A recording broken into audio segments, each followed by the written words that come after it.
Hello viewers, আসসালামু আলাইকুম। আবারও ফিরে আসলাম নতুন একটি রেসিপি নিয়ে। আজকে করে দেখাবো দেশি মুরগির কোরমা।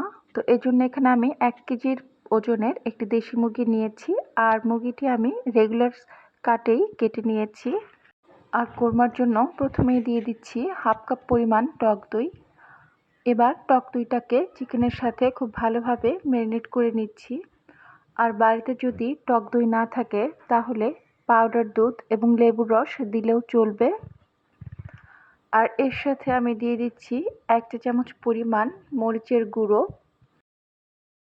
এবার দই ও মরিচের গুঁড়ো মিশিয়ে আমি এটাকে 30 মিনিটের জন্য রেস্টে রেখে দিচ্ছি। 30 মিনিট পর আমি একটি প্যানে 2 চা চামচ পরিমাণ ফ্রোজেন ঘি দিয়ে দিচ্ছি। তবে আপনারা যদি তরল ঘি ব্যবহার করেন সেক্ষেত্রে 2 টেবিল চামচ পরিমাণ দিয়ে নেবেন। আর তার সাথে অ্যাড করে দিচ্ছি হাফ কাপ পরিমাণ সয়াবিন তেল। আর তেল গরম হয়ে আসলে এতে আরও দিয়ে দিচ্ছি কাপ পরিমাণ পেঁয়াজ কুচি। এবার পেঁয়াজটাকে একটু ভেজে নিচ্ছি এবং পেঁয়াজটা একটু ভেজে গলে আসলে এতে আরও দিয়ে দিচ্ছি একটা তেজপাতা, যেটা আমি 2 টুকরো করে দিয়েছি। আর দিয়ে দিচ্ছি 2টি বড় কালো এলাচ, কয়েকটি লবঙ্গ এবং 1 টুকরো দারচিনিকে আমি 2 অর্ধেক করে দিয়েছি। এবার মশলাগুলো আর একটু ভেজে নিচ্ছি। আমি এখানে পেঁয়াজ কুচি ব্যবহার করেছি, আপনারা চাইলে পেঁয়াজ বাটাটাও ব্যবহার করতে পারেন। এতে করে কোরমার গ্রেভিটা আরও ভালো হবে, তবে পেঁয়াজ কুচি দিলেও সমস্যা হবে না। এবার পেঁয়াজটা একটু ভেজে নিয়ে এতে দিয়ে দিচ্ছি 1 টেবিল চামচ পরিমাণ রসুন বাটা আর 1.5 টেবিল চামচ পরিমাণ বাদাম বাটা।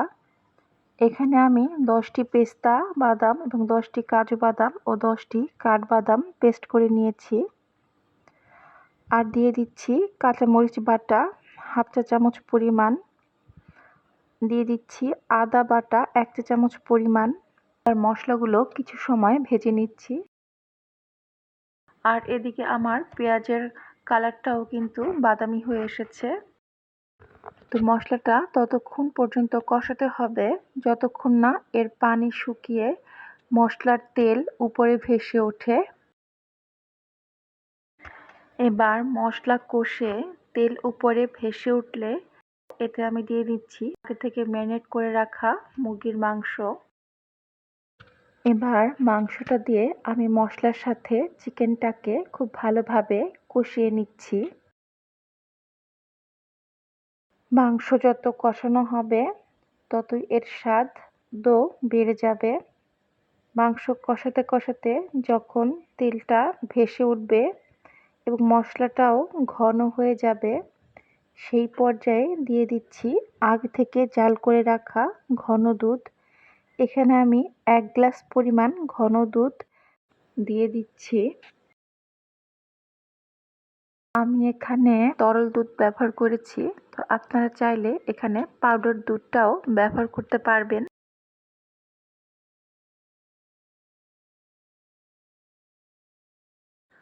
আর সেই সাথে দিয়ে দিচ্ছি আমি 1 চা চামচ পরিমাণ ধনিয়ার গুঁড়া ও 1 চা চামচ পরিমাণ গরম মশলার গুঁড়া।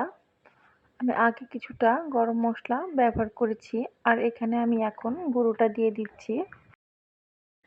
এবার এখানে আমি 1 গ্লাস পরিমাণ পানি দিয়ে মশলাটা নেড়ে চেড়ে দিচ্ছি। অ্যাড করে দিচ্ছি হাফ কাপ পরিমাণ নারকেল বাটা।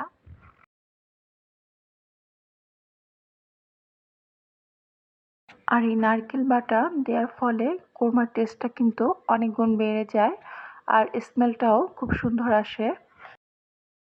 আর নারকেল বাটা দিতে না পারলে বাদাম বাটাটা কিছুটা বাড়িয়ে দেবেন। এবার আমি এতে দিয়ে দিচ্ছি 2 চা চামচ পরিমাণ লবণ, তবে লবণটা আপনারা আপনাদের স্বাদ মতো দিয়ে নিতে পারেন।